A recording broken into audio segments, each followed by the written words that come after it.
Cookie Kiku. नमस्ते दोस्तों, स्वागत है आपका हमारे चैनल कुकी कीकू में।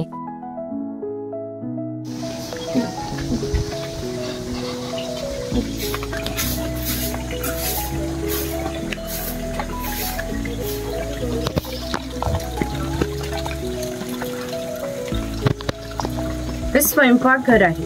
पूर्वी प्रत्येक समाजाची स्वतंत्र अशी खाद्य संस्कृती होती। कोणत्याही दोन समाजाची खाद्य संस्कृती समान नव्हती। म्हणजे कोकणी माणसाची चविष्ट अशी खाद्य संस्कृती आहे। आम्ही कोकणी माणसे आमच्या जेवणात भात व मासे मोठ्या प्रमाणात खातो। कोकणात आल्यावर माशाची आमटी, उकडीचे मोदक व भाजणीचे वडे न खाणे म्हणजे कोकण न अनुभवल्यासारखेच आहे। पूर्वी घरांमध्ये दगड मातीच्या वस्तू असतात। हे जे जातणीसारखे दिसते त्याला घिरट असे म्हणतात। जातणीमध्ये धान्य दळून निघते।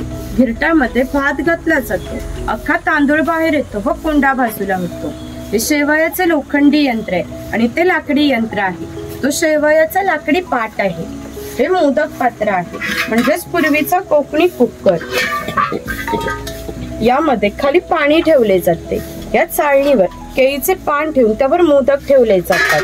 हे झाकण लावून मोदक पात्र चुलीवर ठेवले जाते, त्यामुळे आतील मोदक शिजून निघतात। हे पुरण यंत्र आहे। यामध्ये शिजलेली डाळ घातली जाते। हे दोन्ही साईडचे रॉड उलट सुलट फिरवले जातात, त्यामुळे आतील डाळ वाटून निघते। त्याच्या गोड पुरणपोळ्या बनवल्या जातात। वरती चहाची किटली आहे आणि टिफिन बॉक्स आहे। वरती पाण्याचा तांब्या आहे। खाली 3 डब्बे आहेत। बाजूला 2 चमचे आहेत आणि तो लॉक केलेला आहे। इथे दगडी उखळ आहे आणि लाकडी मुसळ आहे। यामध्ये पूर्वी भाताचे पोहे काढले जात असत। इथे काही लाकडी चमच्यांचे प्रकार लावले।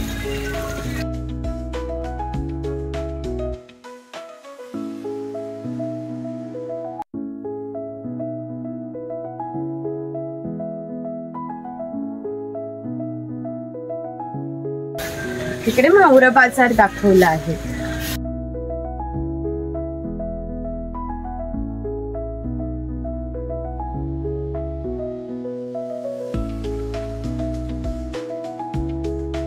हा कासार आहे। मगाशी सांगितल्याप्रमाणे 12 बलुतेदार हे लोकांच्या घरोघरी जाऊन सेवा पुरवत असत। त्याप्रमाणे हा कासार या मुलीच्या घरी आला आहे। पूर्वी कोकणामध्ये मुलींची लग्न वयाच्या 8व्या किंवा 10व्या वर्षी होत असत। तोपर्यंत हा कासार या मुलीला बांगड्या भरण्याचा कोणताही मोबदला घेत नसते।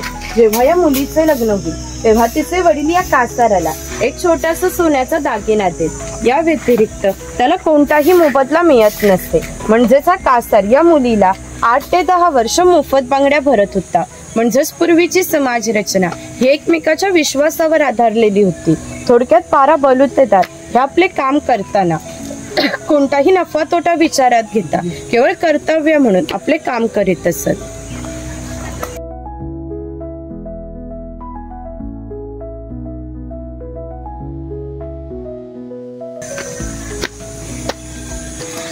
इकडे गरुड पक्षी दाखवला आहे सापाची शिकार करताना।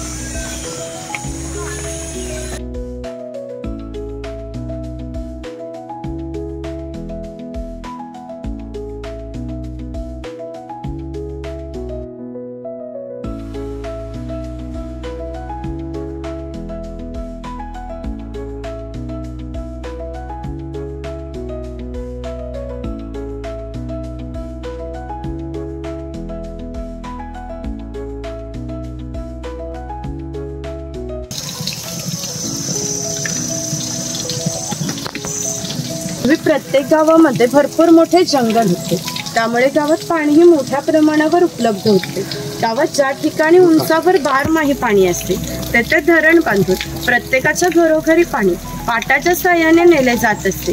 ग्रामदेवतेनंतर पाणवठा हे एकमेव ठिकाण आहे जिथे सर्व गाव एकत्र येत असते। लहान मुले अंघोळीसाठी व मासेमारीसाठी येत। स्त्रिया पाणी भरण्यासाठी व कपडे धुण्यासाठी येत। गुराख्यांसारखे व्यावसायिक गुरांना पाणी पाजण्यासाठी या ठिकाणी येत असत। थोडक्यात आमच्या ग्रामीण जीवनाचे मध्यवर्ती केंद्र हा पाणवठा होय। वरती खवल्या मंजर दाखवलाय।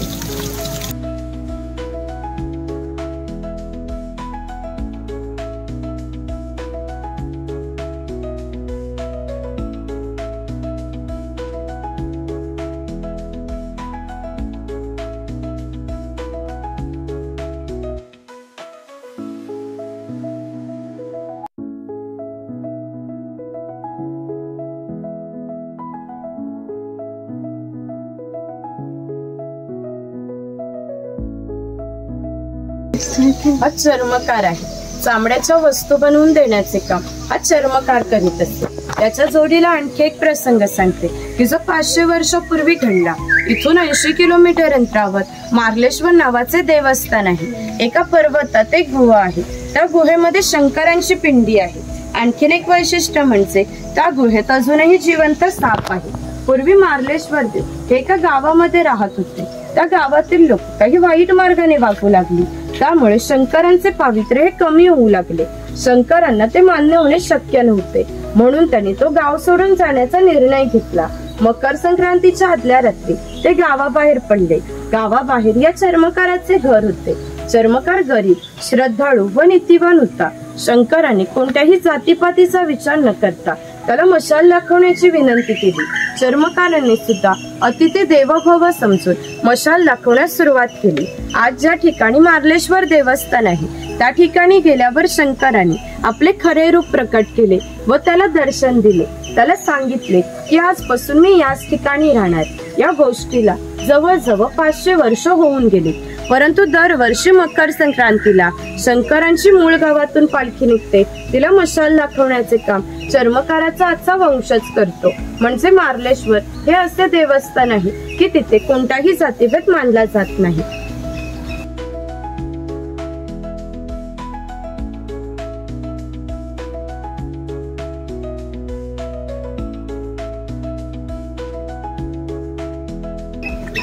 पुढे मार्लेश्वराची प्रतिकृती तयार केली. तिकडे दर्शन घेऊन इकडे वरती जायचं. पुढे गुहेमध्ये तयार केले.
हा धनगर आहे. धनगर या मराठी शब्दाचा अर्थ ज्याच्याकडे भरपूर धन आहे. पूर्वी हा धनगर समाज इतक्या दुर्गम ठिकाणी राहत होता की तिथून त्याचा पहिला बस स्टॉप देखील 10 ते 12 किलोमीटर अंतरावर असतो. हे लोक ज्यावेळी गावामध्ये येत असत त्यावेळी त्यांच्या पायामध्ये चामड्याच्या भांड्या, हातात घुंगराची काठी व खांद्यावर फाटकी घुंगरू या वेशभूषेत येत असत. असे असले तरी प्रत्येक धनगर हा 100 ते 125 गायींचा, 5 ते 25 म्हशींचा मालक होता. प्रत्येक गायी म्हशीची किंमत ही 8 ते 10 हजारापर्यंत होती. या सर्वांची जर विक्री करायचे म्हटले तर त्याची किंमत काही लाखापर्यंत जाते. इतक्या धनसंपत्तीचा मालक हा धनगर होता. कोकणी लोकांचे राहणीमान साधे असल्यामुळे त्याची ही राणी अशी साधी होती. इथे बकरीची गोठी आहे. जंगली श्वापदापासून संरक्षण होण्यासाठी ती अशी उंचावर बांधली आहे. त्याच्या आतमध्ये 2 बांबूंच्या मध्ये फट आहे, कारण त्यांनी केलेला मैला यातून बाहेर पडत असतो.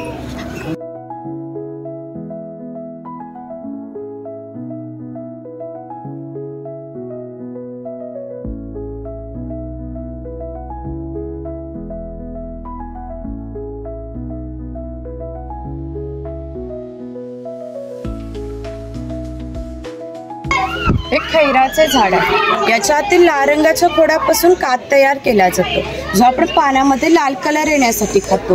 ही वेगवेगळे यातलं झाड आहे ना, त्याच्या खोडापासून बनवला जातो.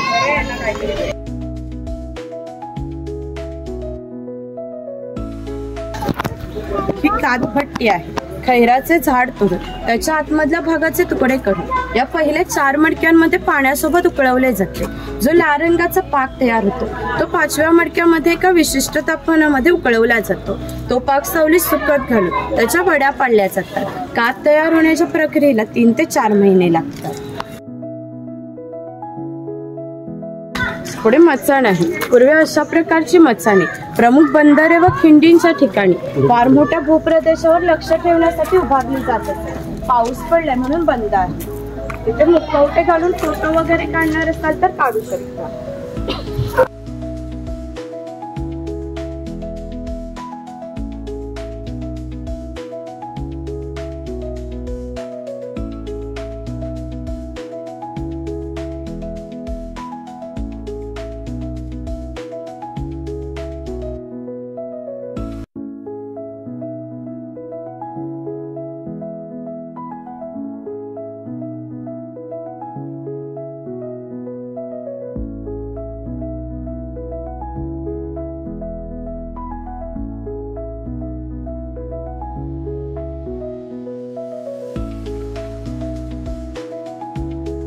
अगर आपको ये वीडियो पसंद आई हो तो लाइक करें, शेयर करें और हमारे चैनल कुकी कीको को सब्सक्राइब करना न भूलें।